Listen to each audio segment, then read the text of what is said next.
ধুনীয়াকৈ মেইনটেইন কৰিছে হাৰাৰ ধাৰাবাহিকতাটো এইটো বহুত ডাঙৰ কথা ভূপেন বৰাই এতিয়াতো 20-25টা ইলেকশ্যন হাৰি থকাটো এইটোতো ছাছপেণ্ড কৰি আছে হয়নে নহয় আমাৰহে অলপ ভাল হৈছে কংগ্ৰেছৰ বেয়া হোৱা নাই যেনেকৈ আছে তেনেকৈ আছে আৰু যোৱা 7-8 বছৰ বা 10 বছৰ আচল কথাটো হ'ল যে মই আগতেও কৈছোঁ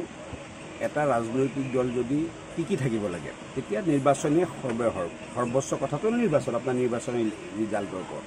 আৰু যদি আপুনি নিৰ্বাচন জিকি থাকিবলৈ হয় পজিশ্যনত থকা পাৰ্টিয়ে ৰাইজৰ কাম কৰিব লাগিব অপজিশ্যনত থকা পাৰ্টিয়ে বেছিকৈ ৰাইজৰ মাজত থাকিব লাগিব কিন্তু যিটো অপজিশ্যন পাৰ্টিবিলাকৰ যিটো আদব কাইদা আৰু আপোনালোকেও তাৰ কাৰণে দুখী বুমটো দি দিয়ে ভাবে কি ইয়াতে কথা কৈ দিলোঁ গোটেই অসমত মেছেজটো গুচি যাব গতিকে ৰাজীৱ ভৱনৰ বুমগীতা লিলি হোটেলৰ বুমগীতা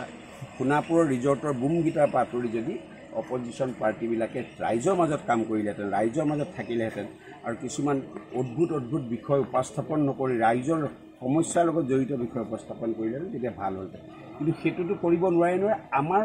মুখ্যমন্ত্ৰী ডাঙৰীয়াৰ যিবিলাক আঁচনি বা মুখ্যমন্ত্ৰী মহোদয়ৰ যিখিনি অসমক লৈ পৰিকল্পনা সেইখিনি অসমৰ ৰাইজে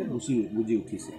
যে অসমখন আজি সেই আগৰ 15-20 বছৰ বা 10 বছৰ আগৰ অসম নহয় এইখন এখন নতুন অসম য'ত আন্দোলন নাই য'ত উন্নয়নৰ কথা আছে য'ত অসমে আন ৰাজ্যৰ লগত বা আন্তঃৰাষ্ট্ৰীয়ভাৱে নিজকে চিনাকি দিয়াৰ অসম সেই অসমখনৰ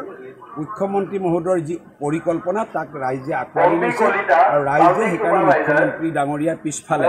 একেবাৰে লোহাৰ শিলৰ ৱালৰ দৰে থিয় হৈ দিছে আৰু তাৰ কাৰণে এই ধৰণৰ ইলেকশ্যনৰ ফলাফল